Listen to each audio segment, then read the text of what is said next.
ये खबर पढ़कर मेरी रूह कांप गई है। न बाप पर भरोसा रहा, न भाइयों पर, न चचा, न मामों, न दादा, न नाना। जिन रिश्तों को मुकद्दस समझा, आज वही रिश्ते जमीन पर बोझ बन चुके हैं। आन रिश्तों को बीच चौराहे पर गोली मारकर इनका गोश्त कीतों को खुला देना चाहिए। पाकिस्तानी बहनों, भाइयों, बुजुर्गों, ये वाक़या रमज़ान अल मुबारक में पेश आया है। वो महीना जो अल्लाह का महीना है, रहमतों और मगफिरतों का महीना।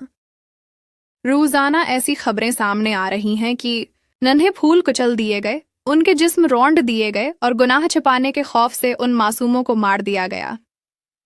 अगर ये जुल्म इंडिया में होता तो मैं कहती, वो ईमान वाले नहीं, न उनका अल्लाह पर ईमान है, न कुरान पर। उनको अल्लाह के अजाब से डराया जाए, कौम लूत के किस्से सुनाए जाएं। लेकिन यहाँ तो कातिल भी कलमा को निकले और जालिम भी वही जो रोजे रखते हैं, नमाजें पढ़ते हैं। अब मेरी बात सिर्फ उन लोगों से है जिनके दिल में अभी भी ईमान की कोई रमक बाकी है। ड्रू उस दिन से जब आसमान से आग बरसेगी, जब जमीन फटेगी, जब तुम्हारी चीखें सुनने वाला कोई ना होगा। बुराई कभी बुरों से नहीं फैलती, बुराई फैलती है उन अच्छे लोगों की खामोशी से, जो देखते हैं, जानते हैं मगर बोलते नहीं। एक बार अल्लाह ताली ने एक बस्ती पर अजाब भेजने का फैसला किया। हजरत जब्राइल ने अर्ज किया, ऐ अल्लाह, वहां तो एक शख्स बहुत नेक है। अल्लाह ने फरमाया, अजाब उसके घर से शुरू करो क्योंकि वो खामोश है। आवर तुम जो मुझे नसीहतें करते हो, मेरे लेक्चर्स पर लेक्चर देते हो, सुन लो। मेरी ताकत नहीं कि दुनिया से हर बुराई खत्म कर सकूं, लेकिन मैं हर जालिम को, हर मुजरिम को, हर दरंदे को बेनकाब जरूर करूंगी, चाहे वो कोई भी हो, क्योंकि मुझे मेरी माँ ने बुराई के सामने खड़े होना सिखाया है।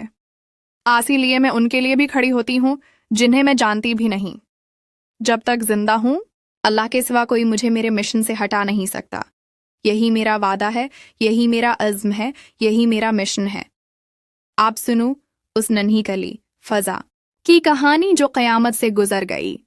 तीसरी जमात की मासूम तालबा फजा इफ्तारी के बाद करीबी नलके से पानी लेने निकली। वह जानती न थी कि उसकी वापसी कभी ना होगी।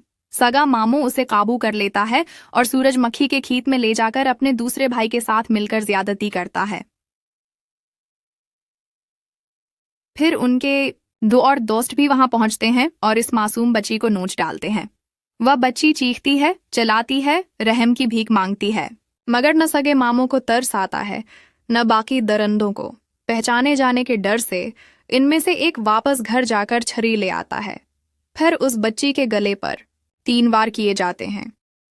खून में लथपथ फजा को वो मुर्दा समझकर छोड़कर भाग जाते हैं। माँ बेटी को ढूंढती हुई खेतों तक आ जाती है और उसके कानों में आती हैं सिसकियां, चीखें, किराहें। सामने वो मंजर होता है जो किसी क़यामत से कम नहीं। छरी कुंद थी, इसलिए फजा की जान अभी निकली नहीं थी। कराहती हुई बच्ची को मोटरसाइकिल पर अस्पताल ले जाया गया, लेकिन वो रास्ते में दम तोड़ गए।